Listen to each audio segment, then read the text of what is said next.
ମାଥିରିଠାରେ ସନାତନ ହିନ୍ଦୁ ଧର୍ମର ଜିଲ୍ଲାସ୍ତରୀୟ ବିଶାଳ ଧର୍ମସଭା ଅନୁଷ୍ଠିତ। ମାଲକାନଗିରି ଜିଲ୍ଲା ଅନ୍ତର୍ଗତ ମାଥିରି ବ୍ଲକର ମିନି ଷ୍ଟାଡିୟମରେ ସନାତନ ହିନ୍ଦୁ ଧର୍ମର ଜିଲ୍ଲାସ୍ତରୀୟ ବିଶାଳ ଧର୍ମସଭା ଅନୁଷ୍ଠିତ ହୋଇଯାଇଛି।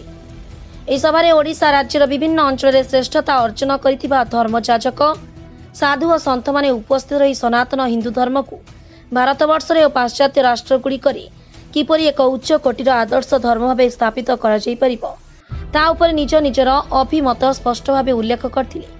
ଏହି ଧର୍ମସଭାରେ ମାଥିଲି ଓ ପ୍ରଚଣ୍ଡ ଖରା ସତ୍ତ୍ୱେ ମାଥିଲି ଓ ଏହାର ଆଖପାଖ ଅଞ୍ଚଳର ପାଖାପାଖି 3000ରୁ ଉର୍ଦ୍ଧ୍ୱ ବନବାସୀ ସନାତନୀ ହିନ୍ଦୁମାନଙ୍କର ଉପସ୍ଥିତିରେ ସମାବେଶଟିକୁ ଭବ୍ୟ ଦିବ୍ୟତାର ପ୍ରାଧାନ୍ୟତା ଲାଭ କରିଥିବା ଜଣାପଡ଼ିଛି।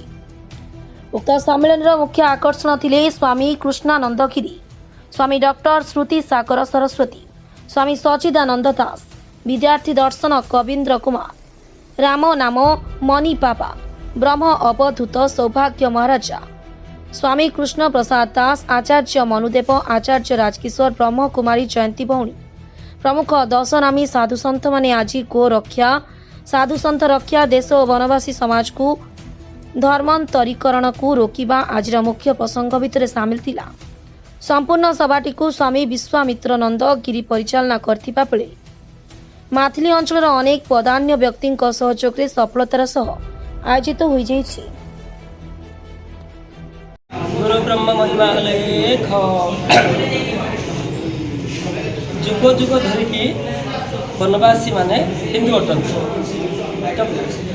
वनवासी आदिवासी माने हिंदू नुहंती बोलिकी जो प्रचार अच्छी से गोटे गुजब से जड़े इग्नोरकारी से हिंसाकारी से गोटे राजनीति फायदा उठाइबा से गोटे गुजब प्रचार चलाई संपूर्ण मिथ्या अटे। महाभारत रामायण जिते भी एकलव्य आदिवासी थिले तांके जड़े हिंदू थिले तांके विष्णु भक्ति थिले गुरु भक्ति थिले। महिमा स्वामी भक्त सदानंद सबर आदिवासी थे तांके भी गुरु भक्ति करते भी गोटे हिंदू थे। एमती सबरी माँ भी राम को भक्ति करते हिंदू थे। ये हिंदू लोक ही विष्णु भक्ति हो पारती। गुरु ब्रह्म महिमा लेख।